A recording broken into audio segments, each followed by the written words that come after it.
Donation ધાર્મિક સંસ્થામાં થઈ શકે તો મને જે ક્વેશ્ચન આવ્યો છે હું એવું માનું છું કે આપણા વૈષ્ણવ પંથ સિવાય બીજી કોઈ ધાર્મિક સંસ્થા હોય એમાં ડોનેશન થઈ શકે કે ના થઈ શકે? એટલે મૂળ વાત તમારા સમર્પણની, શ્રદ્ધાની અને નિષ્ઠાની. જેમ તમે બ્રહ્મ સંબંધ લીધું એટલે ઠાકોરજીને તમે સમર્પિત થયા કે તન મન ધન મારું પ્રભુનું છે. એટલે હવે પ્રભુને કેન્દ્રિત કરીએ તો આપણે ઘણી બધી જગ્યાએ હવે ઘણીવાર વ્યવહારથી આપતા હોઈએ, કારણ ધર્મ ઓછો નડે, શરમ વધારે નડે કે આ કહેવાયા છે, નહીં આપ્યું તો એમને ખોટું લાગશે. તો આપણી કારણ કે જો શરણાગતિ અને નિષ્ઠા છે ને દરેકની જુદી જુદી હોય છે કે તમારી પ્રભુ પ્રત્યે તમારી નિષ્ઠા કેટલી છે, અનન્યતા કેટલી છે, શ્રદ્ધા કેવી છે. આમાં ખોટું કોઈ ના હોય છે, પણ તમારી નિષ્ઠા અને તમારી અનન્યતા એ તમારા ઉપર છે. કર્યું એમાં કોઈ ખોટું નથી હોતું, નથી કર્યું એમાં કોઈ ખોટું નથી હોતું, પણ દરેકની નિષ્ઠા અને અનન્યતા પર છે. એટલે આ તમારા કરનારા ઉપર છે કે એનું તન, એનું મન, એનું ધન એને ક્યાં લગાવવું. કારણ કે જે રીતે તમારી શ્રદ્ધા જાય એ પ્રમાણે શ્રદ્ધાને દિશા મળે છે. શ્રીનાથજી બાવા મલ્લકચ્છ ટીપારા એ શ્રૃંગાર ધારણ કરે છે, તેનું મહત્વ શું છે? તેની પાછળ કોઈ વાર્તા છે? મહેરબાની કરીને ટૂંકમાં જણાવશો.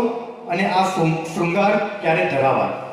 એટલે મલ્લકાશ ટીપારાનો રીઝન ના હોય, ભાવના હોય. ઉષ્ણકાળમાં અને ઘણી વાર એમાં આવતા હોય છે, પણ એ બહુ ભાવનાનો વિષય છે એટલે જાહેરમાં ચર્ચા ન કરી. વ્યક્તિગત મળશો ત્યારે હું એને સમજાવીશ. કારણ કે આપણે ત્યાં બે પક્ષ, એક સિદ્ધાંત પક્ષ, એક ભાવના પક્ષ.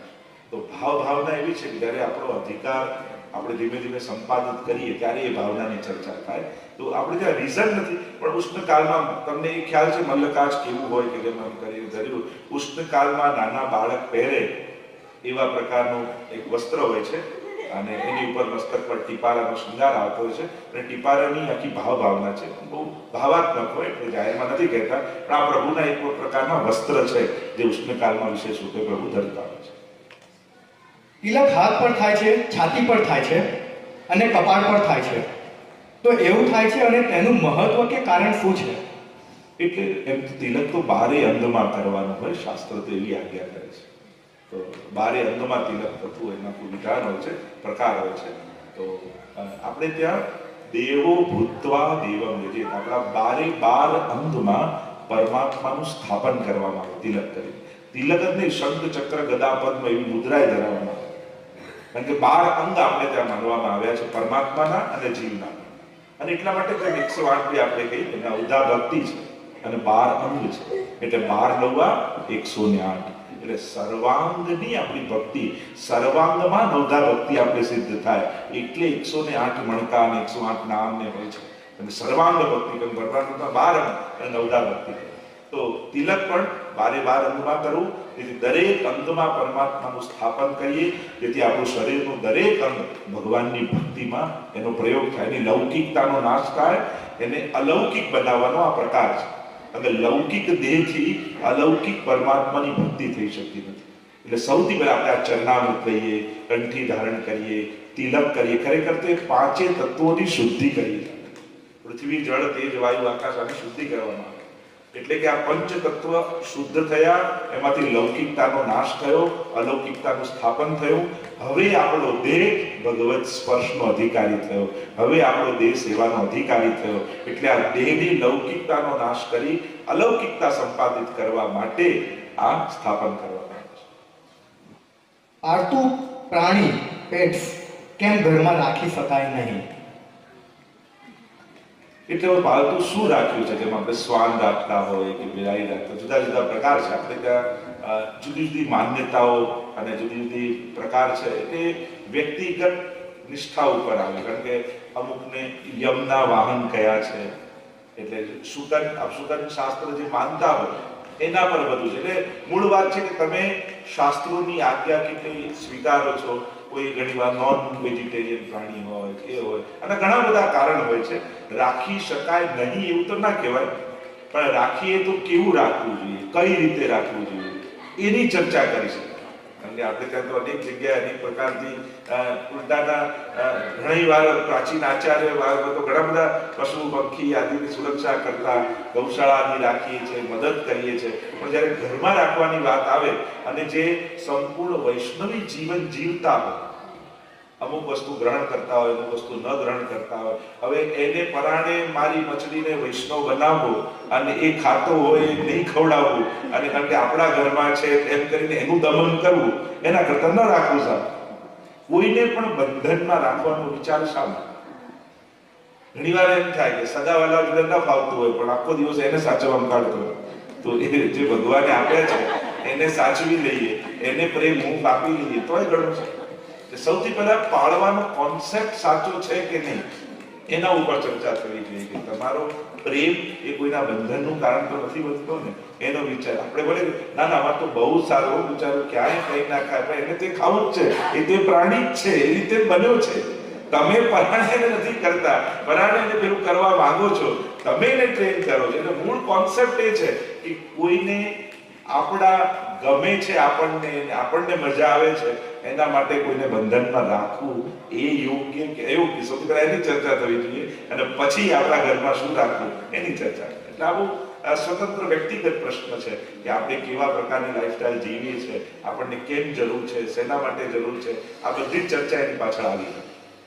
ક્વેશ્ચન છે દુનિયાનું સર્જન કેવી રીતે થયું અને કોણે કર્યું? આપણે ત્યાં તો ભાગવતજીમાં જેની શ્રદ્ધા છે, ગીતાજીમાં જેની શ્રદ્ધા છે, તો આપણે ત્યાં સ્પષ્ટ ભગવાન સચ્ચિદાનંદ રૂપાય વિશ્વોત્પત્યાદિ હેતવે તાપત્રય વિનાશાય શ્રી કૃષ્ણાય વયમ નમઃ. જે પરબ્રહ્મ પુરુષોત્તમ પરમાત્મા શ્રી કૃષ્ણ છે એમના દ્વારા સર્જન, પાલન અને વિસર્જન થાય છે, અને પરમાત્મા જ કરાવનારો છે અને ચલાવનારો છે. આપણી માન્યતા પ્રમાણે ભગવાન જ સર્જન છે. એટલે મેઇન વાત છે તમે સ્ક્રિપ્ચર પર શ્રદ્ધા રાખો છો કે દુનિયાના દરેક ધર્મ ભગવાનથી નથી ચાલતા, એના સ્ક્રિપ્ચર્સથી ચાલે છે, ધર્મ ગ્રંથોથી ચાલે છે. અને જ્યારે તમે ભગવાન કોણ, જ્યાં તમારા સવાલો આવીને અટકી જાય અને જે બિયોન્ડ ક્વેશ્ચન છે, જે બિયોન્ડ લોજિક છે, એને જ પરમાત્મા યતો વાચો નિવર્તન્તે અપ્રાપ્ય મનસાસર, કે જ્યાં આવી આપણા સમજનો પૂર્ણ વિરામ લાગે એનું નામ જ ભગવાન છે. અમુક પાઠ જેનું મિનિંગ ખબર હોતી નથી તેમ છતાં કરતા રહીએ છીએ, તો તેનું ફળ પ્રાપ્ત થાય ખરું? દવામાં કન્ટેન્ટ ખબર ન હોય છતાંય ખાઈએ તો રોગ જાય છે.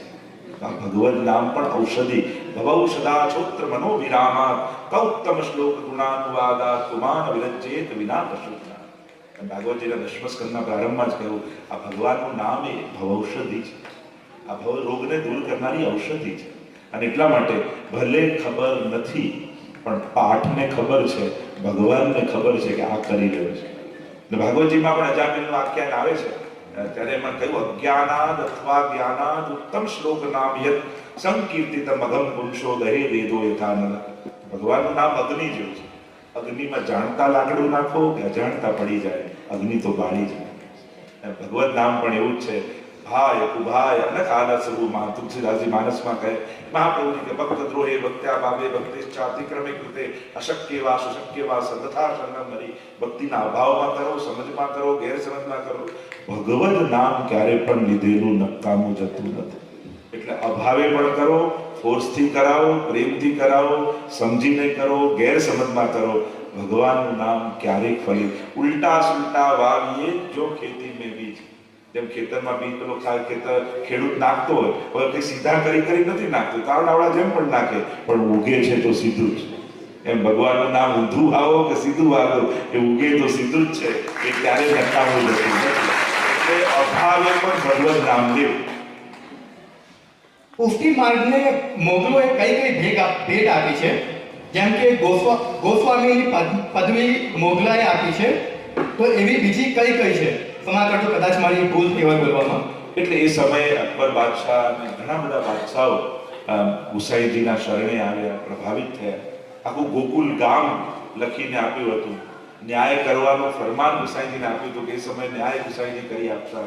એવી ઘણી બધી વસ્તુઓ છે, એવા ઘણા બધા ભૂમિઓ છે, સ્થાનો છે, એવા આજે પણ અકબર બાદશાહના ફરમાનો ત્યાંના સેવકોને લખેલા પ્રાપ્ત છે અને છે હજી ઘણી લાઇબ્રેરીઓમાં. કે એ સમયના બાદશાહોને, એ સમયે રાજસ્થાનના તો કેટલા સેવક થઈ ગયા. એમાં પણ અકબર બાદશાહના નવરત્નોમાં રાજા માનસિંહ, રાજા ટોડરમલ, બીરબલ, તાનસેન, આ બધા ગુસાઈજીના શરણે આવેલા. બિરબલ પણ મૂળમાં ગુસાઈજીનો સેવક હતો, વાર્તા સાહિત્યમાં પ્રસંગ આવે છે. અને પછી એનાથી એકવાર અહંકારથી બોલાઈ ગયો કે ગુસાઈજી મુકામ કર્યો હતો બિરબલને, પણ એનો મદ જોયો એટલે ગુસાઈજી પછી એનો ત્યાગ કર્યો હતો કે બિરબલ ભલો વૈષ્ણવ થો, હવે અમારે કામ કો નહીં રહે. એને થાય કે ગુસાઈજીનું હું બધું ભરણ પોષણ કરી દઉં. આવું જ્યારે કંઈક ત્રુટિયુક્ત શબ્દો એનાથી અહંકારથી બોલાયા ત્યારે ગુસાઈજીએ એને ત્યાગ કર્યો. અને પછી અકબર બાદશાહે દિને ઇલાહી નામનો ધર્મ સ્થાપ્યો, તો સૌથી પહેલો એને બિરબલે ગ્રહણ કર્યું. એવા ઘણા બધા ઐતિહાસિક ઘટનાઓ છે. તો એવા બધા અમુક ગામો છે, ગૌચરની ભૂમિઓ છે, અને એવા બધા ન્યાય કરવાના, નિર્ણય લેવાના જે ફરમાનો છે, જતીપુરાનું એ સ્થાન છે, એ બધું અકબર બાદશાહે સમર્પિત કર્યું હતું ગુસાઈજી. એટલે આપ ગૌના સ્વામી છો, ઇન્દ્રિયોના સ્વામી છો, એવું સન્માન ગુસાઈજીને કર્યું. અને એટલા માટે ગોસ્વામી અમારી જે સરનેમ લખાય છે એ ત્યારથી સન્માન તરીકે પછી આગળ લખાવા લાગ્યા. આજના સેશનનો હું છેલ્લો ક્વેશ્ચન લઉં છું. કંઠીનું અને તિલકનું શું મહત્વ છે, અને કંઠી અને તિલક શા માટે કરવું જોઈએ, અને કંઠી શા માટે પહેરવી જોઈએ?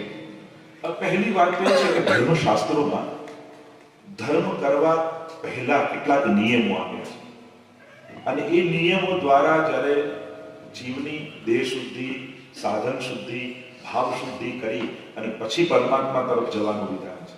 તો એના તો જે શાસ્ત્રોક્ત પ્રમાણો જોવાથી તો ઘણા બધા છે, પણ આપણે એની ચર્ચા કરવા કરતા થોડું લોજિકલી જેમ વિચાર્યા, ભાવાત્મક થોડો વિચાર કરીએ. તિલક આપણે ત્યાં સુધી કહ્યું કે તિલક કંઠી ધારણ ન કર્યું તો આપણા સત્કર્મો પણ ફલિત નથી થતા. ડગલે ડગલે તો કંઠી પહેર્યા વગર ચાલીએ તો અપરાધ કરીએ છીએ, ત્યાં સુધીની વાતો છે. તિલક એ ઠાકોરજીનું ચરણારવિંદ છે, અને ચરણારવિંદમાં જે 16 ચિહ્નો મારવામાં આવે છે. હવે એનો તો ઘણો વિસ્તાર થશે કે એક એક ચિહ્ન કયું ફળ આપે છે, એની આખી ચર્ચા છે. ચરણ ચિહ્નની ભાવના શ્રી હરિરાયજી મહાપ્રભુજીએ લખી છે કે પ્રભુના ચરણમાં જે 16 ચિહ્નો છે, જેમ અંકુશનું ચિહ્ન છે, તોરણનું ચિહ્ન છે, સાતિયાનું ચિહ્ન છે, યવનું ચિહ્ન છે, એવા ઘણા બધા ચિહ્નોની ચર્ચા છે. અને એના પોતાના ફળ કયા છે, તો એ ઘણો લાંબો એનો ઉત્તર થશે. પણ એ તિલક ધારણ કરવાથી ભગવાનના ચરણોમાં રહેલા 16 ચિહ્નો તમને અલૌકિક અને આધિદૈવિક ફળ આપે છે. અને એટલા માટે જેમ પગ કોઈનો અહીંયા મૂકીએ તો કેવું ચિહ્ન થઈ જાય, આ ઠાકોરજીનું ચરણારવિંદ છે, આ તિલકની ભાવના. કંઠી આપણે ત્યાં શાસ્ત્રોમાં દીક્ષિત થયેલા એ મંગલસૂત્ર રૂપ માનવામાં આવે, સમર્પણનું સૂચક માનવામાં આવે છે. અને કંઠી એટલે કહીએ છીએ કંઠી, જો હાથમાં નથી પહેરતા, માથે નથી પહેરતા, પગમાં નથી પહેરતા, કારણ કે આપણું શરીર 2 ભાગમાં વહેંચાયેલું છે, મસ્તક અને ધડ. મસ્તકમાં જ્ઞાન છે અને ધડમાં કર્મ છે, અને એને જોડે છે આ કંઠ, ગળું. અને એટલે જ કંઠી ધારણ કરવામાં કે આપણું જ્ઞાન અને આપણું કર્મ એ ભક્તિમય રહે, એટલા માટે ગળામાં કંઠી ધારણ કરવામાં. અને એટલા માટે એને કંઠી કહેવાય છે કે આપણા કર્મ અને જ્ઞાન બંનેને જોડીને ભક્તિમય રાખી શકે. અને એટલા માટે આ કંઠીને ધારણ કરવી જોઈએ. કારણ કે જેમ બ્રાહ્મણ વેદના અધિકારને કારણે જનોઈ ધારણ કરે છે, એમ ભક્તિ કરવાના અધિકાર પ્રાપ્તિને કારણે આપણે કંઠીને ધારણ કરીએ છીએ. કારણ કે આ તુલસીજી પ્રભુને પરમ પ્રિય છે, સ્વામીજી રૂપ છે. અને જ્યારે આ પંચ ભૌતિક દેહને તુલસીજીનો સ્પર્શ થાય છે, ત્યારે આ દેહ જે સેવા કરે છે એ ઠાકોરજીને સ્વામીજી જો સેવા કરતા હોય એવું સુખ પ્રભુને મળે છે. એટલા માટે તુલસીની કંઠી આપણે